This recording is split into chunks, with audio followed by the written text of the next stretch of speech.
It's funny how we always think like sales and marketing, they've been around forever. Right. Like we've been doing these things for centuries. Absolutely. Yeah. But the thing is that for many of you listening right now, your actual job, your actual focus in the business world Hmm. is business development. Right. And the funny thing is business development is actually a lot younger than both sales and marketing. Really? It really is. Wow. The first time we ever actually saw the title Director of Business Development was way back in 1923 on January 25th, to be exact, at the San Francisco Stock Exchange. I did not know that. I know. It's wild, right? Yeah. And to think about that, we were seeing titles for sales and marketing way back in the 1800s. Oh, wow. Yeah. So I'm curious, for all of you out there who focus on growth, on building partnerships, Hmm. have you ever stopped to think how new this field actually is? We don't often step back and think about these things. We think about creating opportunities, and we don't think about the history that led us to this point. Yeah, and that's what we're going to do today. In this deep dive, we're going to look back at the history of business development, Okay. and we're going to see how we got to where we are today, why it's such a powerful force in the business world. Sounds good. And all of this is based on some really interesting analysis that we were looking at. Okay. And one of the big things that jumped out at us was this kind of turning point that we saw in the year 2000. Okay.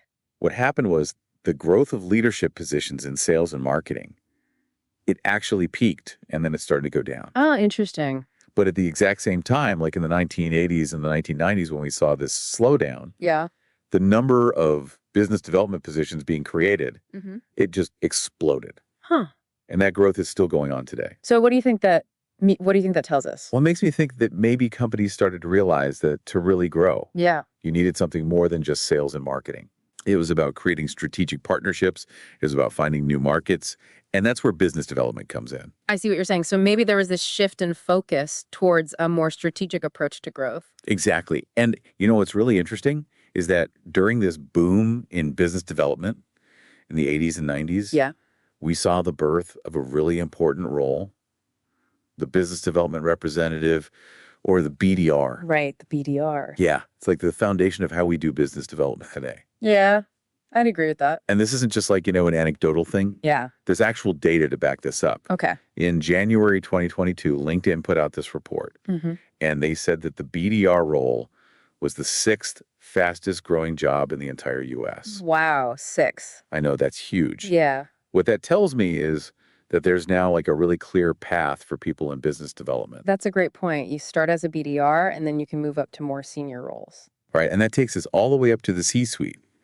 Because in the late 1990s, we started to see this new title pop up, the Chief Growth Officer. The CGO. Exactly. The first time we saw this was actually in May 1997 in Calgary, Canada. Wow, that's so specific. I know, right?